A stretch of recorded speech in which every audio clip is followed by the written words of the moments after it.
Republican Senators Bill Cassidy and Mike Crapo are pushing a new plan for health care. Now, this echoes President Trump's calls for money to go to Americans, not to insurers. Mr. Trump doubled down on those calls in that Politico interview released just a few moments ago. What I'm saying is very simple. I don't want to pay them anything. No money for the insurance companies. Sorry, fellas, I know them all.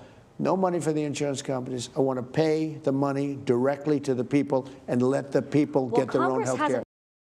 Right, that sounds encouraging. CBS News congressional reporter Taurean Small is following this on Capitol Hill for us this morning. Taurean, good morning to you. So what is in this latest Republican-backed plan? How does it differ from what Democrats are pushing?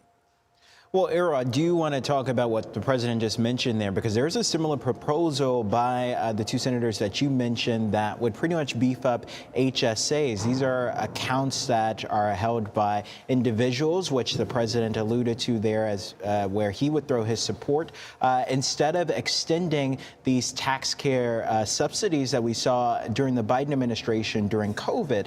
Now, that also is competing with another Republican proposal that would see an extension of those tax credits, but will come with some restrictions on income and also address the central root of what they've been saying since this conference, which is to root out waste, fraud, and abuse.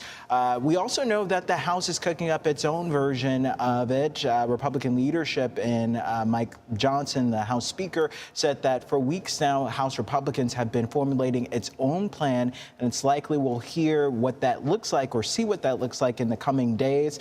But as Schumer, Leader Schumer of the Senate Democrats have said that there are too many competing ideas, and it appears that Democrats are the only ones who really have their act together. Take a listen to what he had to say.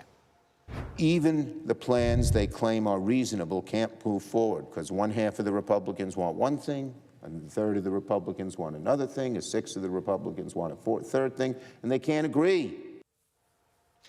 We know that the clock is winding down. Those subsidies are set to expire at the end of the year. This as the marketplace is back open, so people are considering whether or not to move forward with the Affordable Care Act when they're potentially facing an upwards of thousands of dollars come next year, Errol. Right, and people will be experiencing that. And as you've just kind of laid out, the Democrats' plan is expected to fail. As was noted there, the GOP isn't exactly united on what to do with health care. So what happens after this vote as we head into what will be midterms next year?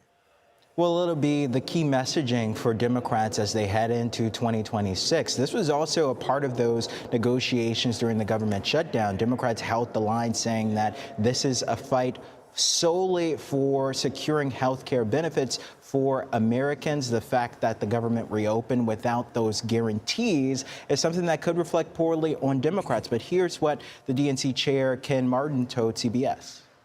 He's going into the election with the lowest approval rating for any president in the history of this country.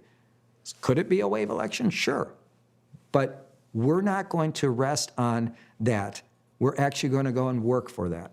And if we do our job and we take advantage of the opportunity, we will win. We talked a lot about the economy being a key talking point, but it's evident, especially in the president addressing himself, that health care would be a top topic for the midterms, Errol. All right, Taurean Small on Capitol Hill. Thank you.